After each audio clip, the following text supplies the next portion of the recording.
I wasn't I fully didn't prepare. prepared for moving to the US.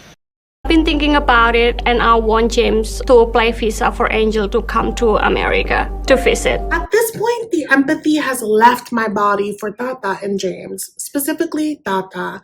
You're asking me to answer things I can't answer. Yeah, and then you ask me the question that I can answer. Hi guys, welcome back to Nikki Faces Reality. You're probably like, Nikki, where are you now? You guys, with work, with election stuff, with life, I don't have it in me to go like in depth on this couple, but I feel like I need to touch base with you. I don't know what I'm gonna call these little segments, but I feel like we needed to talk. Tata and James meet up after their wedding. James is like, babe, I'm so happy that we could do this for you. I know that you really wanted this, but now we need to get real. I didn't want to blow your bubble with the wedding, but that wedding put us in even more debt. Our savings are dwindling. We have to go back to America. Tata immediately cries on command. I have a lot of feelings. As a Pisces, I am constantly crying. Crying at commercials, crying when I'm tired, crying when I wake up and it's still dark outside, crying when I'm on my period.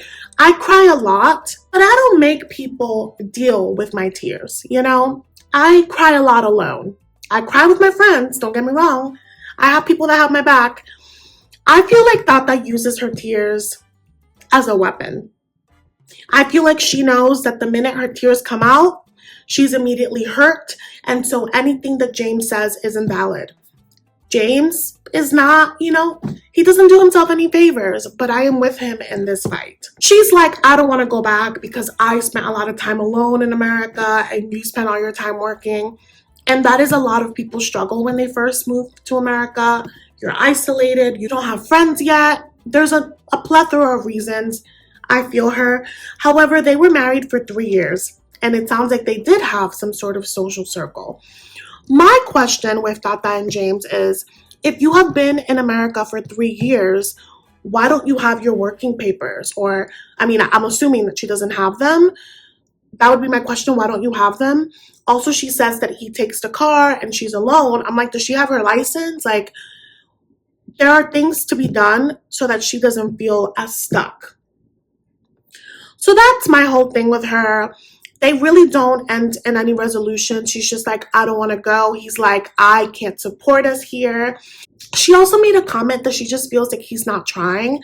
And I'll give her the fact that it's embarrassing that he hasn't learned the language. But she says that she had to adapt in going to America. And she did. I don't want to take that away from her. But she went into America with very comfortable circumstances. She went to America after a guy that already had a place of his own, already had a job with benefits. So she didn't necessarily have to be the breadwinner. But now in Indonesia, she's in her parents' home. There is the expectation that the man has to, deliver. He has to provide. He's not able to provide because of the language barrier. He's not able to provide because people usually want to hire people of their own. The barriers that they're facing are different. I'm not saying they're not equally challenging, but they are different. And every time they have this conversation, it's like she can't understand reason. She extends to the fact that you do need money to get by. It isn't something that he's just inventing. And while you may be comfortable with your parents under that, you also feel some sort of shame, and you let him know that there is this expectation that he's not fulfilling. So the only way that he can fulfill that is going to America. And he tells her, you act like when I have this conversation with you that I'm trying to hurt you. I understand that you need your family, and that is why I put my stuff aside and came here for you. And we are failing. And he tells her, he's like, why don't we go to America, get ourselves together in a better place with money? He's like, listen, we could come back. We just need to go home, get our money, pay off our debt, get ourselves better and stronger to come back, because if we're being honest, they got to Indonesia and didn't have a plan. Tata was just here for vibes. She faked the whole thyroid situation. There are plenty of doctors in America. I have my thyroid scar. I have thyroid issues. She could get the help. The way that she said it was that she wasn't able to get help. but I also understand healthcare is expensive. I understand all of those things. I just don't think that she was honest with herself and with James.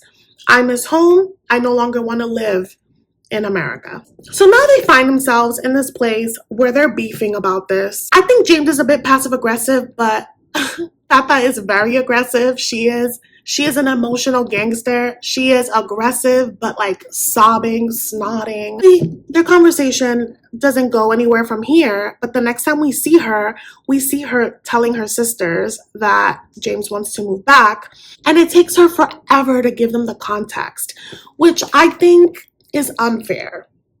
Of course, your family's gonna have your back. Of course, your family's gonna be protective.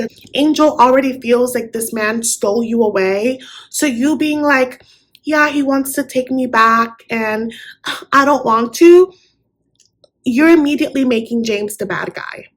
And for someone that says that they want harmony and wants their family to get along, making him the enemy, even if you feel that, but making him the enemy isn't going to help your big picture. So everyone is sobbing. At this point, I'm like, is it cultural? Like, they immediately start wailing. Just like in the middle of the street, just wailing. For the longest, I thought it was just a Tata thing, even though I think she uses her tears in a very problematic way. And like, I'm not a professional. I'm not here to diagnose her, but it is disturbing. Yeah, I was just like, Tata, like, you need to have your man's back, or you need to make the decision of being like, I've outgrown our relationship. I want different things. And I think that's huge. Deciding where you want to live and disagreeing on that. Also disagreeing on like growing your family. But then the final scene that we see is like James and Tata trying to navigate this conversation again, because James is like, you've been ignoring me. Now she tells him that like she discussed this with her sisters, and he's like, oh my God, like you're talking this out with your sisters, but you haven't processed this with me. And he calls her out for the fact that she had like this, tantrum over him discussing the kid thing with their mutual friend. And here she is discussing their personal business with the fam. I understood where he came from. I think that it's healthy to process with your family. I can also empathize with James being like, I feel like I'm missing in the story that affects us. Tata is coming into this conversation like, listen, I don't want to go to America, but if I'm going to go to America, you have to sponsor my sister. And James is like, Angel doesn't even like me, and now you want me to be stuck with her and sponsor her? I've seen like different kinds of chatters over this. I don't think that Tata asking him to sponsor her sister is a big deal. I'm Dominican, so a lot of family does that for each other. For me, that's a norm. I don't see any issue with that.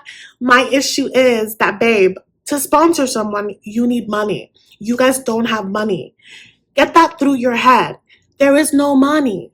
You guys barely have money to support yourselves. To sponsor a whole other person is wild. I am not perfect. I don't have the perfect plan, but as a viewer, I'm just like, you guys need to go home. You guys need to regroup. If Tata doesn't have her paperwork, get her the paperwork. You guys need to be a 2-income household. Get yourselves at a good place. Get rid of your debt. And then you can sponsor your sister. But also keeping in mind that with visa stuff, whether it's for a travel visa, whether it's for her to, stay with you guys indefinitely, that unfortunately doesn't happen overnight. I think that I've heard that a travel visa request can take anywhere from like 6 months to a year. And any like more extensive visas we've seen can take like 2 years. Regardless, babe, you're going to be homesick. So I say go home, stack your paper, save on the side so that you can fly to your family in the meantime without James, and then be able to figure out a plan to get her here. But I don't think that James is a bad guy for trying to get you guys at a place where you're centered and being honest about your stance. I just don't see how that makes him a villain. And I feel bad, but this is his doing. But I still feel bad because family is important. He's like, we need money, and I'm here kissing your family's feet, and my dad won't even answer my calls. And again, James earned that because he left his family hanging twice now. He's talked a little with his mom, and it sounds like he's going to have to grovel at his dad's feet to get a job back so that they can have something, because they're just in a really bad position. And still, Tata walked off out of that conversation. He's like, I honestly don't even know if my wife is going to leave with me. In the teaser for next week, it looks like he leaves by himself. So I don't know if the plan is that he's going to go back and work and then get her. I don't know what the plan is. If that is what he ends up doing, he should have done that from the beginning. I think that both of them leaving and the way that they left was a mess. But yeah, these young kids, they may be in love, but they did not think anything through. I get Tata's need for wanting to be close to her family. Of course, I get it. I just don't think that she made any plans. She's like, yeah, we're going to figure it out. And then you get to Indonesia and you realize, oh, actually, my husband has to figure it out. She said she had applied to some jobs, but then they're too far and then they can't afford to do it. These are things that should have been brainstormed before you leave everything behind and go back to Indonesia. So it's just really hard for me to feel bad for their situation. And at this point, I find myself just getting annoyed when I see her tears because they just aren't genuine. She's so clearly using it because she doesn't want to have the hard conversations or because she wants things to go her way. It's really, really annoying. That's all that I wanted to say, you guys. Let me know your thoughts in the comments. Thank you so much for watching. And yeah, I'll see you next week for B90. Please take care of yourselves. I'm smiling right now because I'm talking to you guys. But I'm feeling a lot of feelings with the state of our world. Disconnect. I'm literally going to post this for you guys. And I'm like disconnecting because I am rage posting right now. And that's not what I want to do. So take care of yourselves. Try to have a good weekend. Eat something yummy. And yeah, see you next week. Bye.